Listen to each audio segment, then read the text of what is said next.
Lecture 41, AC power and its types, that is real, reactive and apparent power. The objective of this lecture is to understand power in AC circuit, differentiate instantaneous and average power, learn about real, reactive and apparent power, and visualize using power triangle. So this is an RLC series circuit in which an AC voltage source is applied whose instantaneous voltage is Vt, due to which an instantaneous current It will flow through the circuit. So the instantaneous power Pt is simply the multiplication of instantaneous voltage into instantaneous current. So Vt is simply Vm cos omega t, which is shown in this plot, and It is Im cos omega t minus theta, which is shown in this plot. This plot lags the voltage wave by an angle of theta. So replacing the values in this equation, we get Pt is equal to Vm Im cos omega t into cos omega t minus theta.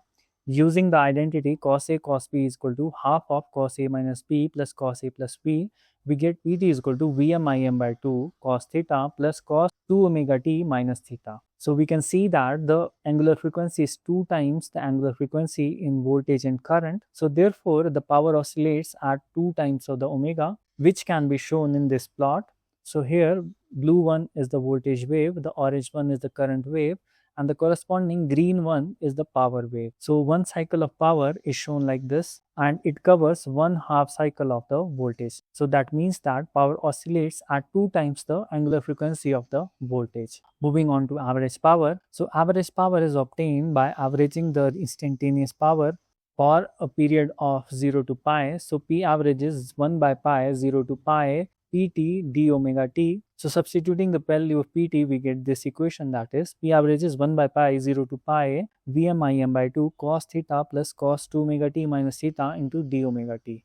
Now this integration can be segregated into two parts, that is integration of 0 to pi cos theta d omega t and integration of 0 to pi cos 2 omega t minus theta d omega t. So the first part integration results in cos theta dot pi as answer, and integrating the second part we have to use this property, that is cos c minus d is cos c cos d plus sin c sin d. So we get these two parts, that is cos 2 omega t cos theta plus sin 2 omega t sin theta.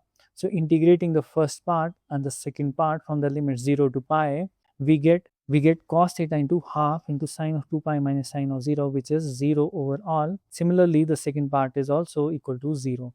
Therefore, 0 to pi cos 2 omega t minus theta d omega t is equal to 0. And putting the integration values in this equation, we get P average is equal to Vm Im by 2 pi into the first part, that is pi cos theta, plus the second part, that is 0. So therefore, P average comes out to be Vm Im by 2 cos theta. So this can also be written as Vm by root 2 into Im by root 2 into cos theta.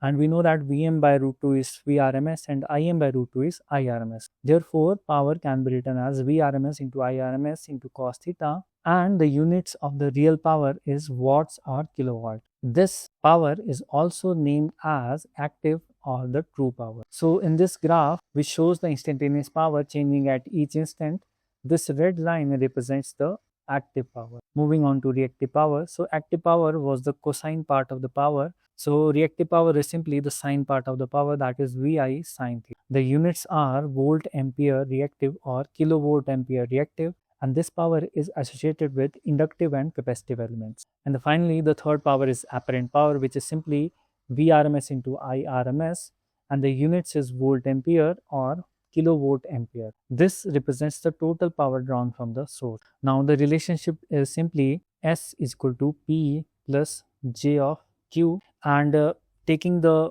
magnitude, we get S square is equal to P square plus Q square, and from here S comes out to be under root of P square plus Q square. This can be used to draw the power triangle. So this is a power triangle where the base is represented by the real power, that is P, perpendicular is represented by the reactive power, that is Q, and the hypotenuse is represented by the apparent power, that is S. If Q is in upward direction, then the system is inductive, and if Q is in downward direction, then the system is capacitive. So this angle between S and P is simply theta, which is same as the angle between voltage and current, and this angle is known as power factor angle. So power factor is simply cosine of theta, and from this triangle, cosine theta is simply base, that is P, divided by hypotenuse, that is S. So for an inductive circuit, this power factor is lagging, that is theta is positive. For a capacitive circuit, this power vector is leading, that is theta is negative. And for a resistive circuit, theta is equal to 0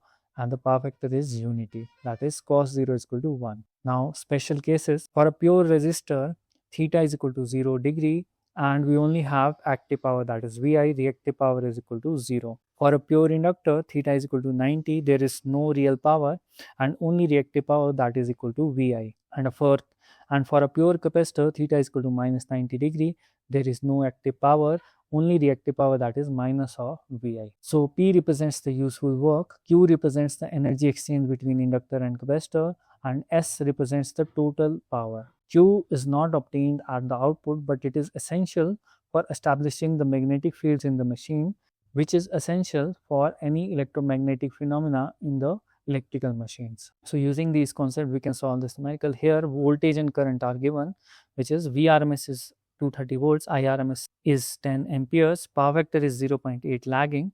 So we have to find out P, Q, S and theta. So starting with apparent power S, it is simply Vrms into Irms, that is 230 into 10, that equates to 2300 volt ampere or 2.3 kilovolt ampere. Phase angle can be obtained by this power factor. So power factor is 0.8, that means that cos theta is equal to 0.8. From here, theta is equal to cos inverse of 0.8, which is 36.87 degrees. Now real power or the active power is Vi cos theta. So putting the values, we get active power is 1.84 kilowatt and reactive power is Vi sin theta, and putting the values, we get Q is equal to 1.38 kilovolt ampere reactive.